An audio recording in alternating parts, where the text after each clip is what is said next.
I'm friends with Jason Whitlock, and Jason hates Steve, and I know they all hate each other for whatever reason. I don't give a shit.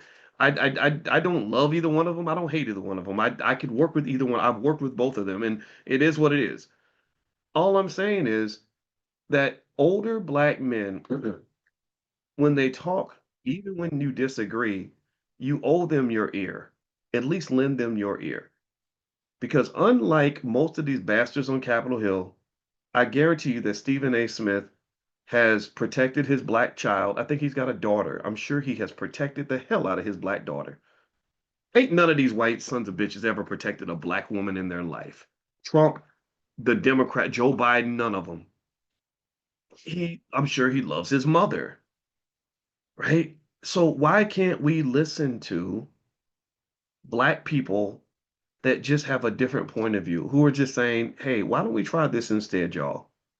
Because here's the thing that's funny to me. I know that a lot of people, and I got friends like this, like my friend Willie D from the Ghetto Boys, one of my best buddies. Love Willie, love him, love my homeboy. He has an issue with Stephen A, and he has an issue with Stephen A attacking Jasmine Crockett, and I fully respect that. But the thing that bothers me about some of this is if Jasmine Crockett was a black Republican and being equally irate, equally loud, equally obnoxious, a big chunk of the black community would say nothing but disrespectful things about her. They would say, "Oh, yo, coon, yo, this, yo, that," right? And that's the part that's kind of interesting to me is how we've allowed these colonizers, these two political parties, to define to us what it means to be black. That somehow, because I'm a black Democrat, I have the right to tell you that you're not black because you're a Republican. Or if I'm a black Republican, I have the right to say you're cooning out because you're a Democrat. I think that ain't nothing but colonization.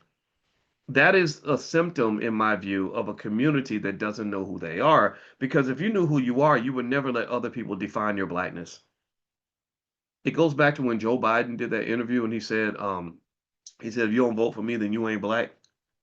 And in case you don't know about that, right before that interview, Charlemagne texted me and asked me questions I should ask Biden. I said, ask him about this and this and this. They don't talk to people like me because they're afraid of people like me, and I understand why. If I was them, I'd be afraid of me too.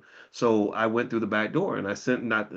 Oh, my friend Dame Dash would say pause, right? So I went through the back door, pause, and I text Charlemagne a bunch of questions. I said, ask him about this and this and this and this, and he asked some of those questions, and that man blew a freaking gasket. That's why he got mad. That's why they cut the interview off. Mr. Biden has a previous engagement. Yeah, I bet he does because they don't really want to talk to you. They don't want to talk to people like you and I. They want to talk to comedians. They want to talk to rappers. They want to talk to people that they have leverage over, celebrities.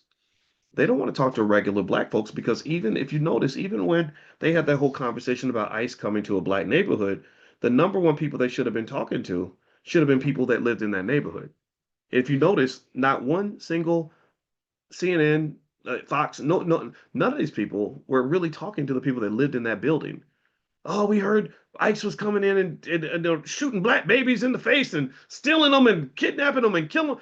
Okay, well, ask the people, ask the baby's mother, ask the people in the building that live next to these immigrants that they never saw before last year, and ask them, how do you feel about this?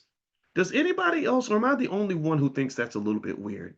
I want to ask you all this. This is a serious question. Am I the only one, or was I born like on the wrong planet? To me, this is nothing more than common sense. Common sense says, okay, if you really want to get to the heart of this, then you ask the right questions to the right people.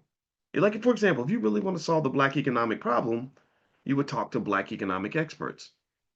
But when Barack Obama was in office, he had 1,000 meetings with Al Sharpton, no meetings with Dr. Claude Anderson, none with Julianne Malveaux, both of whom live right there in Washington, D.C., both of whom have expertise in economics, both of whom would have had a long list of policy recommendations that could have improved the condition of the black community. So the reason that your problems don't get solved, and again, remember, I'm a mathematician. That's what we do. We solve problems. The reasons your problems didn't get solved is because they were spending less energy actually solving the problem and all their energy pretending to solve the problem.